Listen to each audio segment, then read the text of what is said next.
你把银行错转的8000万一口气全买了烂尾了。只因你向银行贷款8000块被拒365次后，手机却收到了银行错转的8000万，短信上还显示着打款人是执政工程。用过这些钱的都知道，这些钱不能动，动了要坐牢。于是你查了一下最近的烂尾楼，拿出手机向售楼处电话打了过去。喂，您好，清脆的女声响起，我要买房。抱歉先生，您说什么？对方很是惊讶，我认为你们老板能挺过去，我要买房，还要多买几套。你们现在的房价应该很低吧？你问问你们老板。好的，先生您稍等。对方有些难以置信，什么？看中咱们能升值？你在跟我开玩笑？升个鬼啊！老子马上都升天了。王氏地产的老板王耀祖满脸诧异，真的？王总，对方说要多买几套，问我们现在的价格，你把号码给我。冤大头我见多了，主动凑上来等死的冤大头还真没见过，这人比49年入国军还离谱。王耀祖狐疑起来，很快一个陌生的号码打了进来。喂，是你要买房子吗？王耀祖的声音充满怀疑。是我。你淡淡开口道，我想知道现在房价，恒雅蓝轩的房价，你确定你不是想搞什么事？实话跟你说，如果你是想从我这里搞到什么消息，我可以直接告诉你，现在银行有一笔3个亿的贷款要到期了，我能借的都借了，手里的钱根本凑不够贷款，我已经准备把项目出手了。你如果是业主，也不用担心房子烂尾，云海集团会收购恒雅蓝轩，但到时候你们80%是需要再给新公司付一笔补充费，房子还会继续盖的。王耀祖仍然有些怀疑，云海集团，你眉头微挑，早就听说云海集团齐家一脉有意进入地产行业，没想到是真的，而且给人使手段。你歪嘴邪笑，顿时乐了，就这个了。王老板甘心？你问道。甘心他麻辣隔壁，他们给老子下套，但没法子。王老板破口大骂，又无可奈何。老弟，就算你联系到了我也无能为力。不过你放心，我老王做生意一向诚信，以前开发的房子也都评价很好，你可以去打听。这事是没办法，我只能认了。你们就算杀了我一时半会也拿不出钱来盖房子。你是业主是吧？等以后吧，我老王记着这事，等2年，到时候你们补了云海多少钱，我全退还给你们。这人还挺有良心。你暗自诧异道，来我这里吧，我这里有笔钱，买房子我是认真的，这笔钱或许能帮到你。老弟，你就算买10套房子又有什么用？跟你说实话，这不是钱的事。王老板苦笑，我有8000万。你淡淡说道。什么？王老板闻言一惊道，8000万？你认真的？如果你真有8000万，我直接卖你一栋楼，11层，2个单元，44套房子，附赠车位和储藏室。但有一点我得提前说，这件事不只是钱的事，是得罪人的事，还真是跳楼价。你倒吸一口凉气，虽然小区位置有些偏，但未来可期。别人买的时候还要260万一套，这才182万不到，还送车位储藏室，打6折了。至于得罪人，那无所谓，我只有2个问题。你站起身来，来回踱步道，雍城银行你有没有关系可以大额转账？现在转账有。王老板点头道，那笔贷款就是总行下的，他们现在催得紧，就算半夜他们也愿意帮忙。第二，这笔钱如果被追回，你能不能保得住？你又问道。王老板愣住，半晌后道，老弟，你这是赃款啊，脏不脏对你来说重要吗？你反问道。也是。王老板沉吟了一下道，8000万，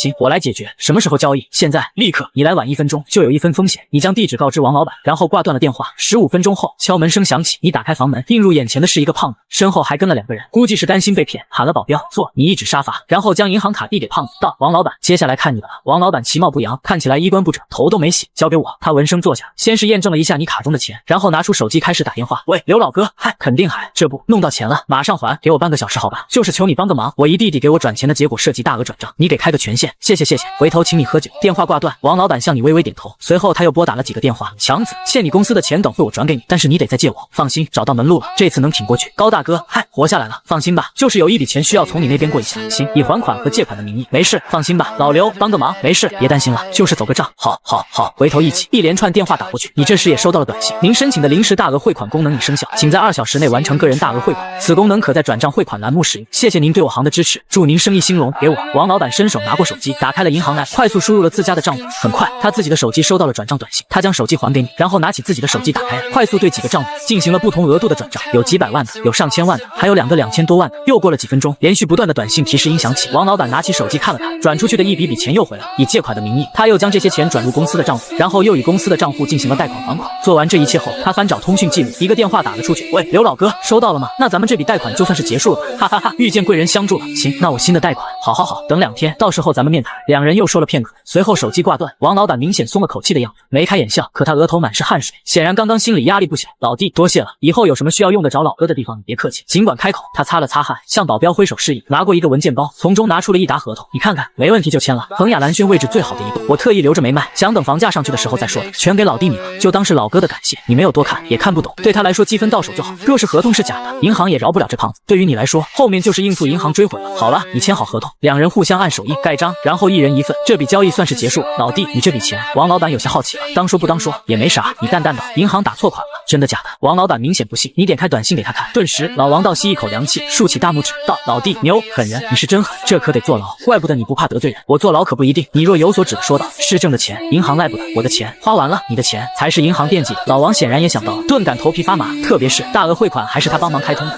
麻烦了呀。他本还以为你是挪用公款或者是类似于境外的钱，那种钱打官司就行，我硬拖着你有什么办法？可这是银行的钱，还是地方银行啊，炸了呀。他忽然后悔了。省里的老刘肯定也跑不掉，大家全完犊子，自己也别想能从银行贷款盖楼了，全搞砸了。你往好的地方想，你再次开口，你落水了，银行上面你找的人也落水了，市政钱不见了，银行急着要钱，那钱呢？你也没钱啊，所以啊，银行只能贷款给你，让你继续盖房子，只有房子盖起来了才有钱，到时候大家都好，都活下来了，烂尾楼没了，你度过危机了。云海集团再想动手，也得看看你背后都有什么人，那可是银行、市政，还有闹个不停的业主们，这才是最好的方法。大家都稳了，等你房子建起来，卖我的这栋楼价格得翻倍，银行不但追回了钱，还大赚一笔。他们会不做？就算他们不做，总有人愿意拿着8000万换1年后的1个半亿的，不是吗？我未必会坐牢，大家都有光明的未来。回去的路上，王老板坐在奔驰后座，越想越觉得你这人深不可测，不得了啊，不得了！他感慨着道：“这年轻人因为银行打错款，他能做这么多事，火中取栗，太了不得了，有那么厉害吗？”老板旁边的保镖忍不住好奇：“比你想的还厉害。”老王深以为然，沉声道：“今天的事情暂时不要说出去，知道吗？”是，老板。一栋略显老旧、中式风格的独门小院，少女从自信满满到惊慌失措，仅用了不到1分钟。怎么了？着急忙慌的，有什么事情不能吃了饭？一个缠着围裙的中年男子轻声开口，手中还端着2盘菜。他颇有些责怪的说道：“平日里说我忙不陪你，今天好不容易回来，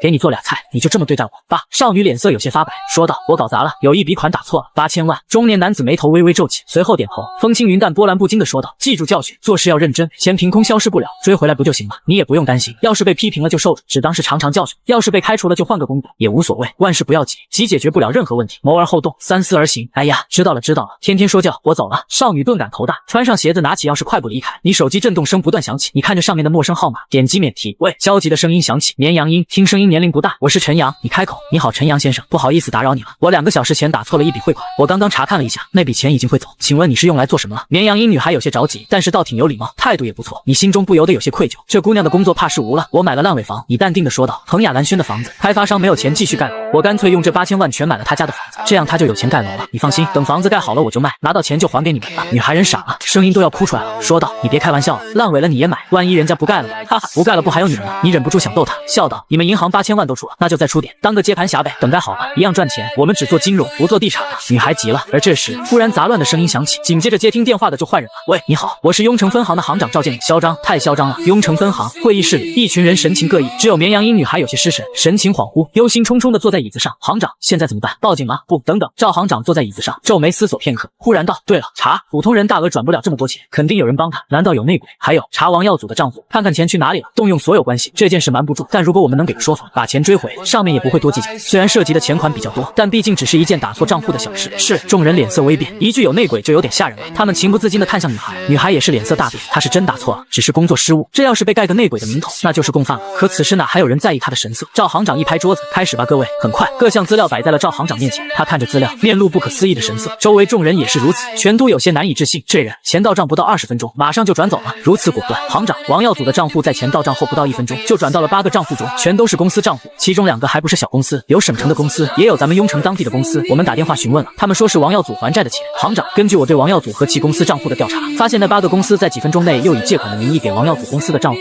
打8次钱，合计8000万整。还有更离谱的，行长，王耀祖公司账户在收到钱不到3分钟时间，便以偿还银行贷款的名义汇款去了总行，负责这笔贷款的是总行刘副行长。查到了，行长，根据总行那边回信，你的账户临时开通大额转账是刘副行长打电话委托总行的一位同事组的，内鬼是刘副行长。众人纷纷面露不可思议，赵行长人都傻了，内鬼在上头，他拿出手机就拨打了出去。刘副行长可是他的老领导，以前就从雍城分行走上去的，对方要出事他也跑不掉。喂，老领导，你犯事了，真的，我没骗你，也没咒你，出大事了，8000万，你给开的大额转账。好好好，我等你电话。挂断电话，赵行长一屁股坐下，有些头晕目眩，打错钱了而已，怎么牵扯到这么多人？以前都是随随便便就追回来。雍城市东江省会城市，总行和分行都在雍城。总行副行长办公室，刘副行长气急败坏的拨通电话，他差点气出脑梗。王八蛋，你搞什么？赃款也让我帮你开通大额，你疯了是吧？老王淡定的声音响起，是我疯了吗？刘老哥，这是我唯一的活路，你觉得我疯了吗？刘副行长沉默，倍感头疼，遇见亡命徒了属于是，这和我无关，不批你贷款甚至是催款的是另一个副行长，姓周的干的，我不管是谁干的，现在咱们全掉坑里了，要活一起活，要死一起死，活个屁！刘副行长压抑着愤怒道，就这件事，只要报出去，我就完了，你知道吗？不，你还有活路。老王将你出的主意在电话里再次说了一遍，所以你懂了吗？你现在已经落水了，没得选择。而且你这么想，这一栋楼只要盖起来，价值5个亿，放银行手里，你立大功，放个人手里，1年后纯赚7000万，如何选看你？只要这件事平稳过渡，我没事，你也没事，雍城分行没事，你没事，所有人都没事，大家都有光明的未来。8000万卖一栋楼，老王也不舍，可他没办法，云海集团面子太大，没有人愿意得罪，能先活下来就不错了。要不是你这个意外的出现，他的结局其实已经注定。刘副行长闻言沉默了下来，若是此前，他肯定不愿意帮忙，几千万的利润他当然想要，但拿了就得罪了云海集团，对方也是雍城当地支柱企业之一，现在唯一的法子就是闹大，拉更多更大的人物落水，他现在必须自救，倒贴钱也得自救。那小子愿意转手合同吗？那可是7000 8000万利润，你们也不能纯赚不是？老王闻言知道对方妥协了，笑道：毕竟不用坐牢了，没你们发力他也赚不到，还是可以谈的，少赚点，或者问问人家有什么条件，都是可以谈的。毕竟涉及到云海集团。刘副行长又有些愁眉苦脸道：云海集团在咱们省的地位你不会不知道吧？人家动手指你都差点破产清算，这个压力我扛不住，我得保证利润足够，拖人下水，扛不住也得扛，要不就是死。老王淡淡道：这是唯一的机会，台子人家都给我搭好了，我要是不搏一把，岂不是让人家小年轻看了笑话？抱歉了老刘，妈的我豁出去了。刘副行长一拍桌子道：到了我这个位置还能直接辞退我踏马上面也有人，总有顶得住压力又想要这笔钱。你之前申请的贷款我批了，这事办完就到账，后面就看你的了。放心，老王畅快的笑了道：雍城这地方我也是有几分能耐的，他云海集团谋划这么长时间培养的人气，这次全耗光了。跨行如跨山，一个矿泉水起家的企业，胡乱插手房地产，他们在这一行业又有几分底蕴。行了，就这样吧。刘副行长有些烦躁，直接挂断电话。他深吸一口气，郑重的再次拿起电话拨打了出去。雍城分行，赵建国挂断电话，松了口气，看向众人。众人此时全都盯着赵建国，想得到答案。赵建国笑了道：事情有定论了，明天一早会有人过来，到时候我陪着过去看看，对咱们分行应该是没有什么影响。你们都先回去休息吧，下班。太好了，终于结束了。呼，众人都松了口气，纷纷起身离去。连杨英女孩眼巴巴的看着赵建国。赵建国想了想，说道：陆望舒，你先回去反省，记住教训。这次事件如果能顺利过去，你就没事；如果过不去，我懂。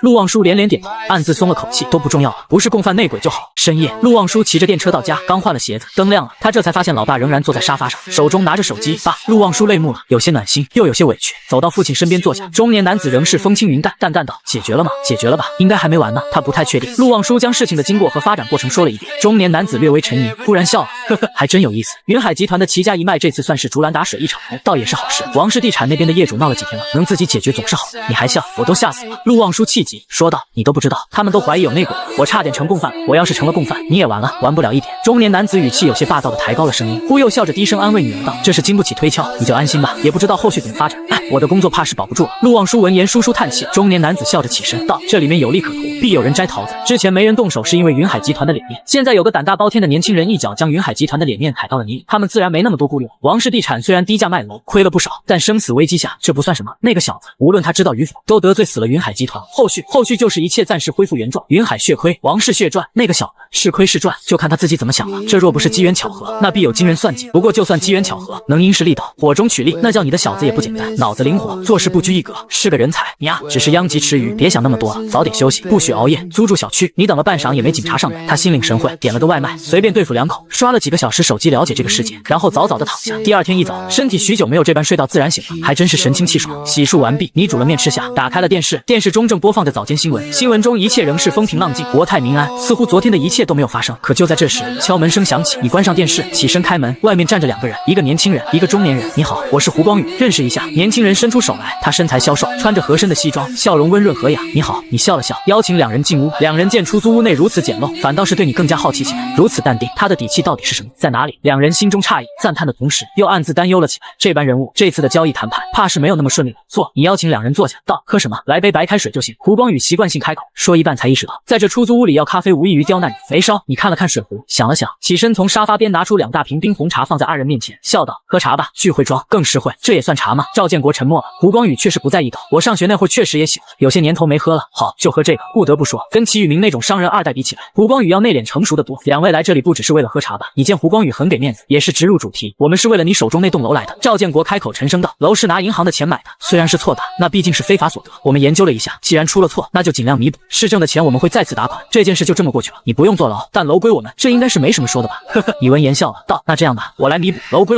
我找人给你们8000万，事情一样解决了，不是吗？赵建国沉默了。好了，赵叔你就别试探了。胡光宇扶额，无奈道：陈兄弟又不傻，1年后1个半亿的楼给你。再说了，这是追究下去，倒霉的不止陈兄弟一个。我这次来主要是帮你和刘叔叔解决麻烦，利润反倒不重要。我们现在都是一条船上的人，既然咱们都是弥补错误，解决这件事，那就敞开了说吧。说着，他看向你，陈兄弟，这件事涉及云海集团，单靠雍城分行和总行的刘副行长可顶不住压力。你若不肯放手，那结果就是玉石俱焚。雍城分行倒霉，总行刘叔下台，你坐牢，王耀祖拿不到贷款，房子继续烂尾，最终还是便宜了云海集团。我家老爷子能抗住，但虽说是帮刘叔和赵叔脱身，可毕竟是得罪人的事情。说说你的条件吧，只要不过分，我都能做主，这才对。你闻言笑了笑，瞥了一眼赵建国，道：我对房子其实也没兴趣，但我对欠账很感兴趣。这样，8000万，你借我8000万，这栋楼就是你的。等明年这个时候，楼一卖，到手1.5亿，我借的8000万也会连本带利的偿还，相当于没有任何条件，你纯赚。不可能。胡光宇摇头，无奈的说道：不是我不相信，但事实就是你从未有经商的经历，借给你8000万，我怕8万都收不回来。这样，你也听听我的条件，1000万，我给你1000万。万，你将楼转给我，后续一切事情都跟你无关了，相当于纯赚1000万，怎么样？一个意外，火中取栗，空手博取1000万巨富，你也血赚了。这要搁我身上，钱是次要的，这事我就能吹半辈子。1000万，你思索，这些钱是不少了，可这是赚来的钱，不是欠的债，不计算积分，没积分换不了技术，没技术要这1000万做什么？真去做生意，那才是傻不拉几的，回头怕是亏个精光。你对自己还是认得清的，能碾压就能发财，老老实实做生意，铁定血亏。生意场上玩心眼，自己终归是太年轻，坑骗用户丧良心这种事情，自己有大好未来，也没必要去脏了自身。两人就此僵持，显然都不满意对方提出的条件。我有个办法。忽然，赵建国开口出了主意，什么办法？胡光宇和你全都看向他，你拿楼。赵建国一指胡光宇，然后又指向你，道：“你拿1000万。”见两人有些莫名其妙，赵建国赶紧说道：“然后，重点是然后，陈小兄弟，你去置办一个产业，最好是可以吹嘘又难以验证价值的产业，然后抵押产业向我们银行贷款，可行？”你闻言挑眉，这手段听着合理，可实际操作起来就没那么简单了。可行？赵建国点头说道：“如果是我，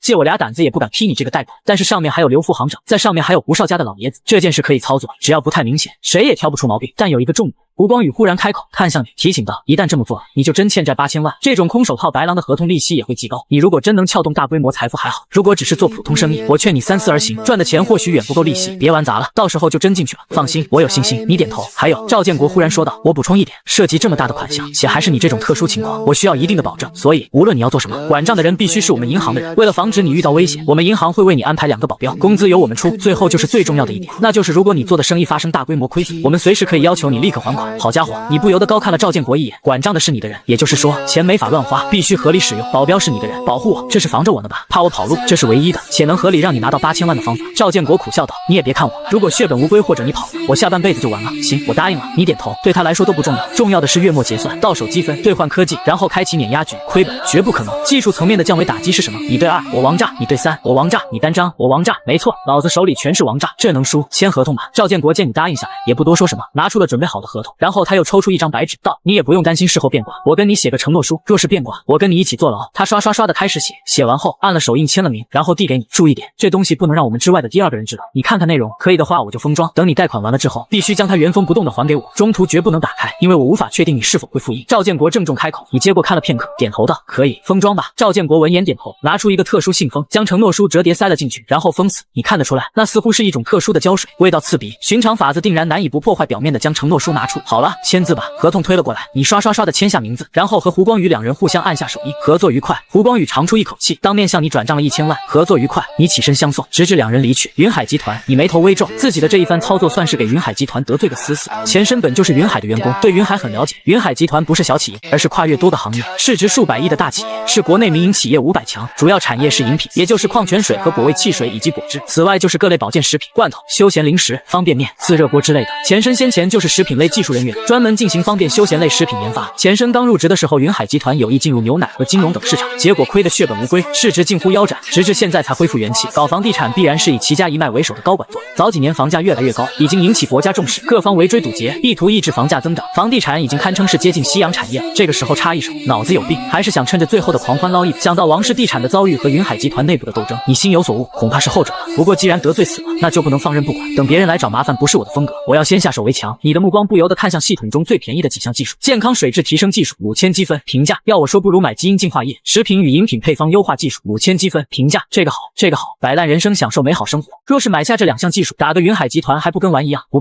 打的应该是世界级饮料品牌。区云海集团，殃及池鱼时也能给他拍死在岸上。就这么干。你露出莫名笑容，拿出手机看了看余额中的1000万，他翻找片刻，找到了一个老同学的电话。喂，刚子，我听说你们老家是什么长寿之乡，水质养人，还有一片自然水，最近失业了，准备自己创业，去你们那逛逛。行，不用请假，到时候抽空陪我转转就行。好，就说好了，我订票，现在过去，中午见。1个多小时后，你不紧不慢地打开房门，这一开倒好，外面竟是站着4个人，其中1人抬起手来正要敲门，双方都吓了一跳。我去，你看到眼前2个彪形大汉，连忙后撤一步，这才看清了后面站着赵建国。赵行长，这是做什么？你松了口气。赵建国也吓了一跳，正要开口，却看到了你背着的包，顿时狐疑起来。你这是做什么去？由不得他不狐疑。现在事情办完了，全世界最亏的人除了云海集团就是他了。为了在胡公子面前表现一下，他主动揽下了后续的事情，给你写了承诺书。当时只想在胡公子面前表现了，回去之后越想越后怕，为了表现自己，给人留了足以让自己牢底坐穿的证据，值得吗？他连忙调集关系，找了2个有实力的退伍兵，然后又亲自挑选合适的会计，急匆匆的就来了，要的就是一个以防万一。恰好又撞上了你一副准备跑路的样子。你不想要那8000万了？赵建国颤声询问。要啊！你诧异看着赵建国的样子，顿时明白了，无语道：这就是你找来的保镖和管账的吧？我说你这也太急了吧，钱都没到手呢，你就带人来了？我兜里的钱是我自己的，不需要你们管账。呼，赵建国暗松了一口气，笑道：反正要不了几天了，等你确定了要做什么，做好前置准备，随时可以申请，申请了就批款。他们都是拿固定工资的，来早来晚都付一样的钱，这不是为了保证你的安全吗？我信你个鬼！你是为了保证承诺书的安全吧？你无语道，我约了老同学去他老家那边考察项目，如果可以很快就确定下来，不会跑路，你就别担心了，我可比你着急，带着他们吧，安全方便，有人照顾不说，有什么累活脏活都交给他。说着，赵建国伸手指向第4人，也就是站在他身侧的一个姑娘，你抬头看去，姑娘初长成，脸蛋还有些婴儿肥，穿着一身职业装，青春靓丽，面容姣好，惊艳而不落俗，属于越看越耐看的类型，妥妥的美女。她脏活累活，老赵你这是在做什么打击报复的事情？心中纳闷，那姑娘也抬起头来，大大的眼睛中充满了好奇和愤怒。你好，我叫陆望舒，以后就是你的秘书兼助理兼财务兼生活管家，我们行长交代了一句话，寸步不离，希望你能接受。绵阳音响起，陆望舒暗恼，有意让你拒绝，他可不想干这种事情，奈何错是他犯的。赵建国当即就指定了他，根本连拒绝的机会都没有，辞职不干了。不行，做错事就逃避，回去老爸能说教个好几年，而且自己辞职跑，这事肯定会传出去，到时候自己就完犊子，在亲朋好友好闺蜜面前怎么抬得起头，肯定被笑话好几年。那谁你们知道吧？在银行上班打错款了8000万，自己起身辞职跑了，就是他，想想都头皮发麻。深吸一口气，陆望舒盯着你，眨巴着眼睛，心中也有些好奇，自己只是打错款，这人却做出了一番惊天操作，连自家眼高于顶的老爸都说他是个人才。这么年轻，他脑子这么好使的吗？而且他哪来的胆子？难道真有抓住机会就奋不顾身的人？他不会犹豫吗？不会迟疑吗？不会踌躇不定吗？为什么他这么果断？一步踏错可就真的要坐牢了。在他好奇时，你听着这熟悉又很有辨识度的声音，也是恍然大悟，打错钱的那个是吧？陆望舒顿时脸黑了，赵建国则是哼哼了2声，没错，就是他，这种祖宗还是祸害别人去吧，本行常有心脏病，受不得这种惊吓，你让他来帮我管账，你反倒是诧异了，将老赵拉到一边，低声道，你就不怕他回头给我整破产？绝对不会。赵建国面色微变，心里也开始嘀咕起来，面上却强笑道，他调来我们行的时候我看过资料，名牌大学毕业，专业会计，各种证都有，以前我都不敢相信这种人才会来我们这种小庙，毕竟去了大的投行或4大行之类的，人家肯定也不会拒绝，如今想想，这是上天为你准备的呀。陈兄弟，你是谋士，他是猛将，你俩绝配。他暗暗琢磨，怪不得这么好的简历来我们这，感情学问靠谱人不靠谱，要不换个人算了，人都带来了，就算出点错应该也在可控范围内，你这个奸诈之徒肯定能解决。这般想着，赵建国也不再客套，对你说道，陈兄弟，就这样吧，你要做什么就带着他们3个，我给你介绍一下，这位王刚，这位郑强，都是今年才退役的军中好手，绝对能保证你的安全。实际是想告诉我绝对跑不掉是吧？你吐槽道，那就他们吧，无非是多几张嘴，多几张票，多2张床，那就跟着我吧。那老弟你忙，我就先回去了。胡公子和王老板谈生意去，这时候也该结束，我得去送。赵建国打了个招呼，匆匆离去。你得到这个消息微微一怔，这位胡公子怕是要2头吃，怪不得豪爽的直接给了1000万，在王耀祖那里怕是也得捞不少。不过想想也是，平白得罪云海集团，只是自己这几千万的利润，人家还真未必犯得着。虽说是为了救自己手下的人，可王耀祖能渡过难关，全凭人家抗压，付出一些未来的利润，倒也无可厚非。走吧，出发。雍城金江新区商圈，云海集团大厦屹立于此，不同于遍布整个东江省甚至是省外的一些工厂，云海集团大厦不负责生产，而是负责销售、统筹、渠道、网络、金融等方面。云海集团的创始人是已经过世的齐云海，曾经整个云海集团都是齐家的，是家族企业。只是前几年齐云海去世后，由他的大儿子掌控集团，他大儿子很有野心，斥巨资建立了云海大厦，并引入金融圈的资本，意图涉及金融业、畜牧业等新行业。只可惜步子跨得太大，仅仅2-3年时间，云海集团在多个新行业遭遇大败，集团资产直接腰斩。虽然经过上市和股权拆分以及融资后，云海集团已经缓了过来，可如今的云海集团已经不再是齐家掌控，齐家更像是吉祥物，掌握的股权不到15%，剩下的股权多由各个资本掌握。齐家老大虽名义上是董事长，可实际上早已被架空。如今云海集团的总裁是一个职业经理范文平，范文平是一个40多岁的男子，正值壮年，曾在多家企业任高管，因能力突出，被多个资本合力挖来担任总裁。年轻、热情、谨慎，富有朝气和干劲，能力十足，眼光卓越，有大局观，这是众多猎头公司对他的评价。在担任云海集团的总裁后，虽借力于资本，但能在短短2个月间就完成了公司内部拆分重组，实现了大裁员和骨干精炼化，更是借此机会完成了对董事长的架空。不得不说，这人的能力很强，资本的信任，员工的支持。如今的范文平在云海集团内一言九鼎，如同当初的齐家。此时，一场内部会议正在召开，大屏幕上播放着事情的前后经过，以文字图片描述的方式，让前因后果完整的摆在所有人面前。身穿正装的女人淡淡开口道：“事情的经过就是这样了。虽然我并不赞同集团涉及近乎夕阳的房地产行业，但既然事情已经发生，那我们就绝不能任由云海集团的脸面被人踩在脚下，这将导致资本对我们的评分降低。这件事希望齐家的各位以及在座的诸位能给出解决方案。”张婉宁主管，你的话太多了。下面齐宇明突然开口，脸色很差：“是我的话多吗？”张婉宁冷艳的面孔上毫无表情道：“没有能力就不要做事，多做多错，容易丢尽脸面。我这句话，齐主管你怎么看？”齐宇明大怒，勃然起身，坐在首位的范文平摆手示意道：“好了，坐下，不要吵。现在我要的是解决方案。宇明，听话，坐下。”坐在次席的齐家老大，也就是如今的董事长齐瑞华，下方众人暗暗松了口气。上层的斗争让他们倍感压力。董行的朋友已经给了来信，上面施加了压力。周副行长说他无能为力。有人开口，根据调查，是咱们东江主管金融经济的那位打的招呼。又有人开口，资本那边是否可以调解1-2？齐瑞华看向范文明，已经不可能了。有些事情不只涉及利益，更深处涉及更多的东西，只能说阴差阳错。范文平摇头，难道我们就这么放弃？齐宇明不甘心，特别是看到 PPT 上那熟悉的脸，他恨得咬牙切齿。是报复吗？因为一个臭女人，这报复未免太狠了点吧。从今以后，齐家对云海集团的掌控又下了一个级别。贱人，都是你害的。他恨不得回去对那女人啪啪啪一顿抽，不放弃还能有什么办法？这里自古讲人情讲规矩，资本横冲直撞那一套没那么好使。一个海归高管淡漠开口，好了，范文平再次摆手道，区一个王氏地产而已，投入损失虽然不小，但还在接受范围内，只要是投资，没有什么是绝对稳妥。这件事在做之前就应该想好失败了应该怎么处理。虽然现在的意外因素只是那个叫你的小人物，我们云海集团不是输不起，而是不能输在这么一个普通的无名小捕手，还是我们集团开除出去的。你们现在要做的是好好想想，怎么才能挽回脸面，不让我们的评分降级。此言一出，会议室顿时沉寂了下来。正如范文平所说，输很正常，可输给无名小卒，不只是恼火的问题，而是面子如何挽回，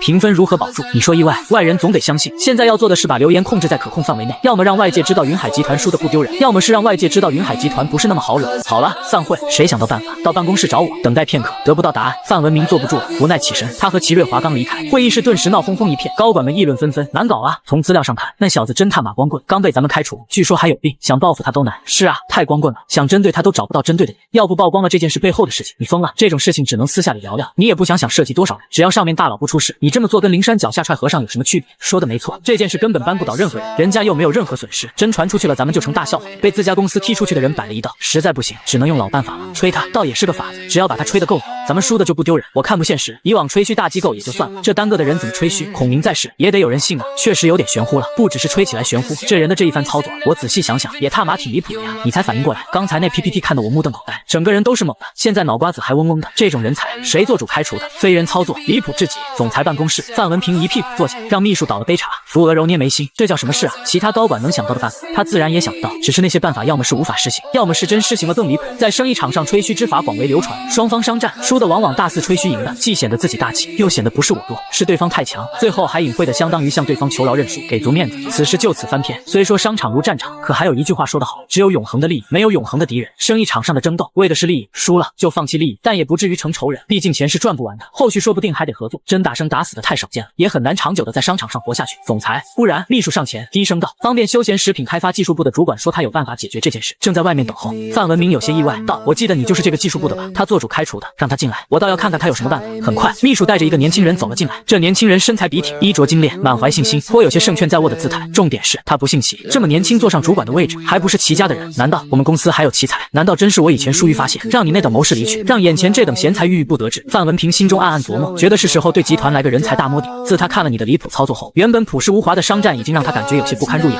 以前看三国，他总觉得是美化夸大，在信息不足的情况下，人的智慧再高也不可能做到运筹帷幄，决胜千里。可今天他突然觉得自己应该再看一遍三国，火中取栗，合纵连横。你给他上了一课。总裁好。年轻人自信满满，让范文平越发的期待。听秘书说你有办法了，什么办法？尽管说，无论可行不可行，我都不会怪你。范文平态度放得很低，情不自禁学着电视剧里闲下事。谢谢总裁。年轻人颇为激动，闻言先道歉道，抱歉总裁，我是负责技术部的，你是我点头开除的。他有病在身，工作太久，我怕给公司造成意外损失。这件事发生之后，我深感责任重大，愧对公司，毕竟是从我手下出去的人，千防万防没防住，还是给公司带来如此巨大损失，他简直太可恨。亏得我们给了他超额裁员补偿，因为是我这里出去的人。事情发生后，我第一时间得到了消息，并立刻安排人调查他。据我所知，他在员工私人群聊中透露过想买烂尾楼的事情。我们针对王氏地产的计划知道的人不多，肯定有人泄密，我们可以以盗取商业机密的名义将他和泄密人送进监狱。不可行。范文平失望摇头道，知道这件事的人不在少数，而且说到底这是齐家用面子针对王氏地产，不存在机密，盗取商业机密的罪名也不成立。那年轻人眼神闪烁道，我已经掌握了他的行踪，去了下面的魏县月明湖，他本就有病，若是有人推他一把等等。范文平心中有不好的预感，问道，他去了其他地方你也知道，你找了人跟踪他？不。年轻人摇头。范文平这才松了口气。谁知年轻人笑道，我有他资料，知道他住址，我找了5个人跟着他，现在只要总裁你一声令下，那5人找个人少的地方一把将他推进湖里，神不知鬼不觉，绝不会有人怀疑到咱们身上。这样不但给了他一个教训，心思通透的人自然也不敢瞧不起咱们云海集团。砰！范文平骤然起身，一把用力的拍在桌子上，脸色涨红，怒吼道，你他妈给我滚吧！年轻人愣住，有些不知所措。滚啊！范文平再次大吼。年轻人顿时被吓到，手忙脚乱的跑了出去。秘书听到动静吓坏了，赶紧跑了过来，给我查，谁招他进来的？他是谁手下的人？他手下都有谁？是不是齐家？是不是齐家？他妈的，开除，全部开除！范文平暴怒。秘书闻言赶紧离去。范文平喘息片刻，仍不解怒。他在办公室中来回踱步，拿起水杯想喝一口，又气得一把砸在地上。妈的，妈的，他妈的！早就听说齐家的路子黑，没想到这么黑。老子是来当职业经理人的，他妈的居然想让老子搞黑社会！奶奶的，想拉我下水！范文平越想越气，越想越后怕。幸亏了他没说谁解决问题奖励谁，而是要具体解决办法。这要是换个说法，那你8成已经沉湖里了，那自己岂不是成了幕后主使？被惊出一身冷汗，范文平拿起电话拨打了出去。喂，张婉玲主管，你来我这里一趟，我发现了一些事情，咱们公司内部还是有些问题，可能还有裁员的工作需要你做。电话挂断后，范文明坐了下来，揉了揉脑袋，他他妈的，这都什么人啊？公司又不是你家的，一打工的，一年几个钱啊？拿命拼，齐家给了你什么好处？魏县月明湖，秋风吹拂，水波摇晃，坐在一叶扁舟上，你惬意盘坐。陆望舒则是自顾自的煮茶消遣，打开手机，正要催促老同学，可你却看到了一堆微信消息。财务部孙淼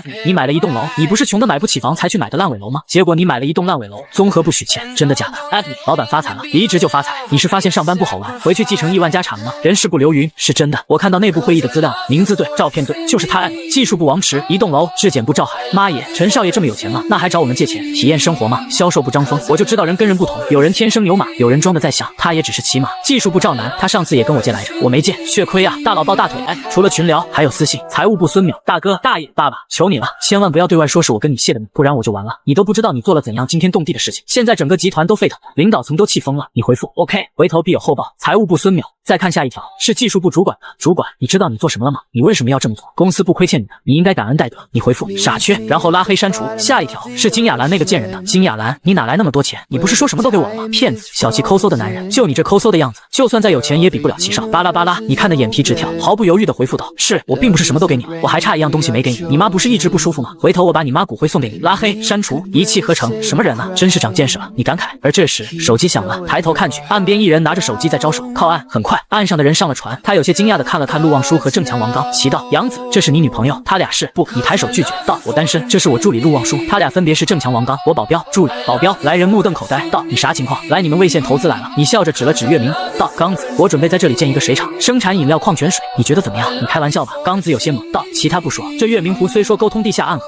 取之不尽，魏县又有长寿之乡的名头，可这也没矿啊，这纯河水。刚刚还有人在河边撒尿，卖得出去，傻子才买，要的就是话不可能为可。你面上自信，心里却是土豪，换个靠谱点的地方我也买不起啊！不是，你到底啥情况？刚子懵逼的坐下，看了看陆望舒和俩保镖，又看了看，感觉跟做梦一样。这小子前阵子不还当舔狗呢，怎么突然就发达了？你遥望阳光下碧波闪闪的湖面，道：这湖属于自然水库，怎么没有改造成景区？你玩真的呀？刚子仍是有些难以置信，不过还是回答道：雍城是省会，周围景区不少，魏县虽然归雍城管辖，但是终究是偏了点，再加上魏县的年轻人多数都去雍城打工了，我们魏县当地的经济都发展不动，更别提旅游了。这水库虽然好，但太偏了点，改造景区就得大动工，不值得。以前县里也有考虑，但是综合对比后还是放弃了。不过你如果真的要承包这片水库的话，那价格可不低。刚子本就是在体制内工作的，魏县是他老家，毕业后就回老家考了公，他对魏县的事情可谓是门清。多少钱？你问道。具体价格不好说。刚子微微皱眉，思索了片刻。这片水库不小，但也不算太大，因为沟通地下河，也没办法进行水产养殖。我记得前几年倒是有人想承包，但是找专家检测后选择了放弃。当时县里的报价好像是2000万30年。说到这里，刚子忍不住道：杨子，你别闹，你哪来的钱啊？有钱也没这么糟蹋。听我一声劝，咱们现在去吃饭，吃了饭你立马回雍城，这钱可不能打水漂啊！你还不了解吗？你笑道：我有绝对的把握。你也不想想我是做什么的？我既然敢创业，没点底气可能吗？做什么的？副食品开发。刚子略微迟疑，随后想到了你上班的公司云海集团，那本身就是卖矿泉水起家的，难道他掌握了什么核心技术？可矿泉水有他妈的什么核心技术？刚子持续懵逼中，你真没开玩笑？真没？那好，我帮你问问。刚子也是个干脆的人，拿出手机就拨通了一个电话。他起身走到船头，聊了片刻后连连道谢。我找朋友打听了一下，如果你真想拿的话，可以去谈，大概1500左右，时间还是30年。谢了。你点头，看向陆望舒道：你去谈，1000以内，20年。陆望舒伸手指了指自己，难以置信啊！你摸着下巴道：我手下现在就你一员大将，你不去谁去？见陆望舒还想反驳，你又说道：或者你联系你们行长，换个有能耐的来。陆望舒顿时低下了头，纠结又憋屈，想反驳却没法反驳。行长已经说了，要是被换人，那就可以直接收拾东西走人了，这他可接受不了。去就去。陆望舒咬牙，待到船靠岸，他带着郑强就离开了。你耸肩，他本就不是个经商的料，这次火中取栗，甭管别人怎么想，在他看来完全是因为他不怕坐牢，有系统的底气，再加上机缘巧合，什么运筹帷幄决胜千里都是胡扯。他就一普通人，他向来信奉一个道理，那就是专业的事情让专业的人去做，自己甭瞎捣乱。和陆望舒这个金融精英比起来，你觉得自己唯一能做的就是躺平享受，拿出技术碾压，然后开始数钱，细节什么的他可不懂。咱们喝酒去。你开口。别了。刚子反倒是有些担心起来，道：让他去靠谱吗？要不咱们也去看看，相信他。你不由分说的拉着刚子就进了月明湖边的农家乐饭店，吃吃喝喝直到下午。陆望舒带着郑强终于是回来了，他浑身无力的坐了下来，看着桌上的剩菜，顿时心中更加委屈了。忙活了几个小时，饭都没吃，回来还得吃剩菜，什么神仙老板啊？搞定了。你问道。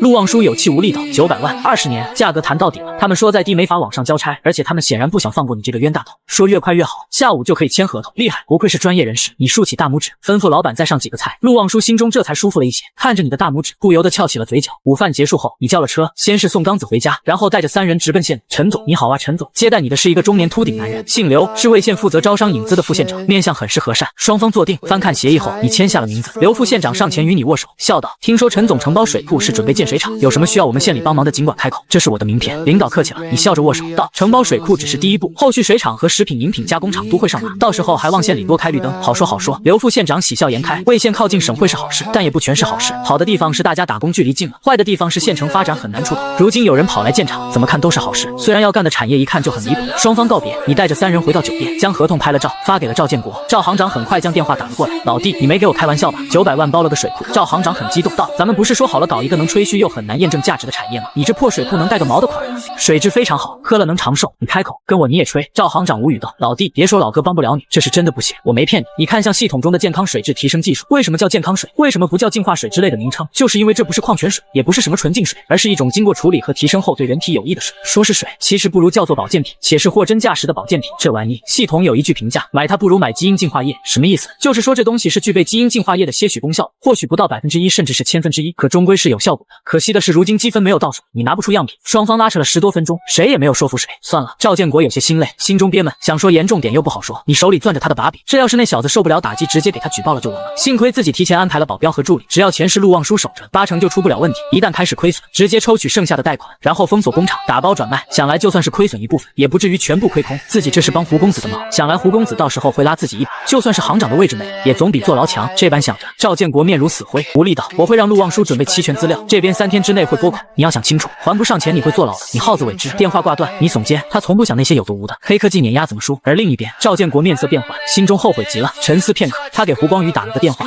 胡少，就是这样。对，我想我是完了，那小子不是个东西啊，他根本不会做生意。好，多谢您了，我保证绝对是真的。那小子完全没有任何商业眼光，借贷8000万，他去卖矿泉水，您敢信？好，我知道了。就这样吧。”雍城一处住宅区，胡光宇诧异的挂断电话，怎么也想不通。旁边餐桌上，一个老者正慢吞吞的喝着粥，见此问道：“怎么出问题了？不是什么大问题。”胡光宇皱着眉头将前因后果说了一遍，道：“我先前还觉得你这个人值得结交，可他这是什么操作？8000万搞矿泉水，不说全国市场早已被大品牌占据，就算是在咱们东江省，云海集团这个庞然大物也牢牢的将饮品市场握在手中。他这么做跟找死有什么区别？非常人行非常事。”老者慢吞吞的擦着嘴，淡淡道：“老了也就见什么都不觉得稀奇了。疯子总有疯子的做法，胜者为王嘛。你不要看他做了什么，你要看他做出什么成果。敢这么做，只要不傻，肯定是有底气的。现在就看他的底气值不值得你结交。”爷爷说的是。胡光宇恍然。第二天，在魏县住了一晚的你4人乘坐高铁返回雍城。用陆望舒的话来说，既然什么都准备好了，那就该招人了。他对经营企业并不了解，得找专业人士。你也觉得有道理，便只睡到了上午10点。他们抵达人才市场的时候已经是11点半，有些招人的企业已经开始收摊子走。陆望舒忍不住抱怨道：“喊你几次才起床？现在好了，都结束了，还怎么招人？看缘分嘛，跟筛豆子一样，小的都提前下去了，大的肯定有脾气，没那么容易就接受那些企业低微的福利待遇。你浑不在意，钱还没到手，早一天晚一天的无所谓，有黑科技在，只要招的人不是傻子，都会有一番作为。”陆望舒去租了个摊位，临时弄了个牌子，你便大咧咧的坐了下来。周围路过的人看到这一幕，顿时眼前一亮，却没几个敢上前来毛遂自荐的，毕竟有助理有保镖，保镖跟门神似的，这架势看起来就不像是要招普通人。不过总有例外。几分钟后，一个不修边幅、胡子拉碴的颓废气质大叔走上来，一屁股坐下：“你们招什么岗位？什么都招，你想做什么？”你问道。“什么都招。”大叔笑了道：“总经理招不招？你看我行吗？”“我看行。”你拿出一份合同放在桌上，道：“签了吧。”合同是陆望舒准备好的，公司是昨天刘副县长大开绿灯帮忙搞定的。大叔愣住，陆望舒也是懵逼的看着你，这么随意吗？你笑道：“怎么不敢了？有什么不敢的？”大叔翻开合同道：“星海饮品食品有限公司昨天刚成立的呀，在魏县，看样子是在筹建阶段。你们准备给我多少工资？”你摇头道：“我不知道你值多少钱，不过你自己肯定知道你值多少钱。岗位、工资你自己写，只要你足够自信，年薪100万都可以。”好家伙，姜立海笑了，途经感情事业双失败，在家闷了2个月，没想到出门遇见了疯子。不过疯子好啊，所有人都觉得自己的人生极度失败，可眼前的这陌生人却愿意信任自己，给自己机会。他心中突然涌起万丈豪情，隐隐有些感动。你不会后悔的。姜立海在职务上写了总经理，在工资上面写了年薪80万，随后丢下了笔。这个价格估我绝对不高，我会证明我的价值，很自信。你竖起大拇指，起身来，你坐这里做什么？姜立海闻言一愣，还能做什么？招人呀！你道我可没招人的经验，术业有专攻，你既然是专业的，那就你来招。姜立海闻言心中更加的感动，刚签合同就放权，这是何等的信任啊！他起身坐在了招聘的位置上，沉声道：“老板放心，既然你信任我，那你只管说招什么岗位，剩下的事情就交给我。咱们公司现在只有老板、老板助理、老板保镖和老板唯一的员工，也就是身为总经理的你，剩下的你看着招。”